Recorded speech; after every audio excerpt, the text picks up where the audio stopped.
क्या आप जानते हैं कि जब हिमालय का अस्तित्व भी नहीं था, तब अरावली के शिखर बादलों को छुआ करते थे। गुजरात, राजस्थान, हरियाणा की धरती पर फैली एक ऐसी पर्वतमाला जो हिमालय से भी कई गुना पुरानी है, जिसने महाद्वीपों के टकराव को देखा, समुद्र के भीतर जन्म लिया और आज भी चुपचाप खड़ी है, अरावली पर्वतमाला। लेकिन सवाल ये है, अरावली बनी कैसे?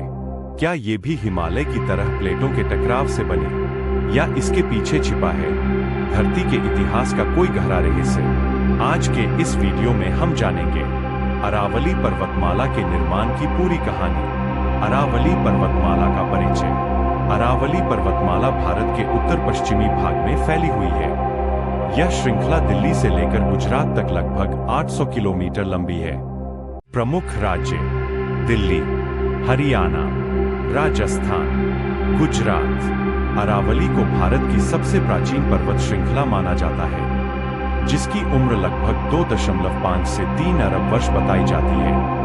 आज से करीब 300 करोड़ साल पहले, जब पृथ्वी पर न तो मानव था, न ही पेड़ पौधे, न ही जानवर, तब पृथ्वी की सतह बेहद गर्म थी और चारों ओर सिर्फ ज्वालामुखी गतिविधियां और समुद्र थे। उसी समय अरावली का जन्म हुआ, लेकिन पर्वत के रूप में नहीं, बल्कि समुद्र की गहराई में। समुद्र के नीचे अरावली का जन्म। भूवैज्ञानिकों के अनुसार अरावली क्षेत्र कभी एक प्राचीन समुद्र के नीचे था।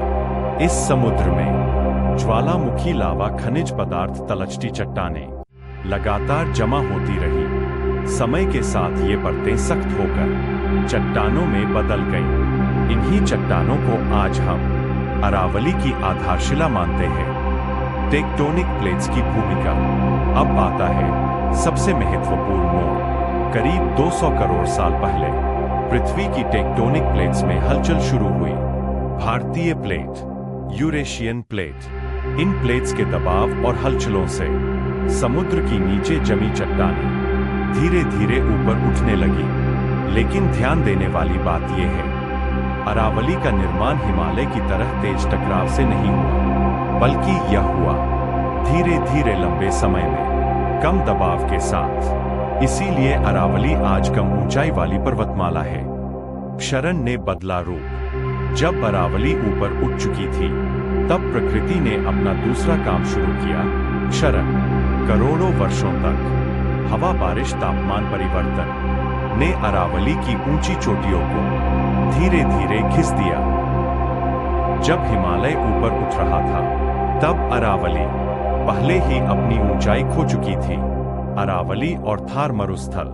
अरावली का एक बड़ा रहस्य, अगर अरावली न होती तो थार मरुस्थल दिल्ली तक फैल चुका होता। अरावली रेगिस्तान को रोकती है, मानसूनी हवाओं को मोड़ती है, भूजल संरक्षण में मदद करती है। इसलिए अरावली को भारत की प्राकृतिक दीवार कहा जाता है।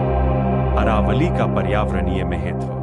अरावली हजारों वनस्पतियों का घर, वन्य जीवों की शरण स्थली, भूजल रिचार्ज का प्रमुख स्रोत। लेकिन आज अवैध खनन, अवैध निर्माण, वनों की कटाई अरावली को धीरे धीरे खत्म कर रही है।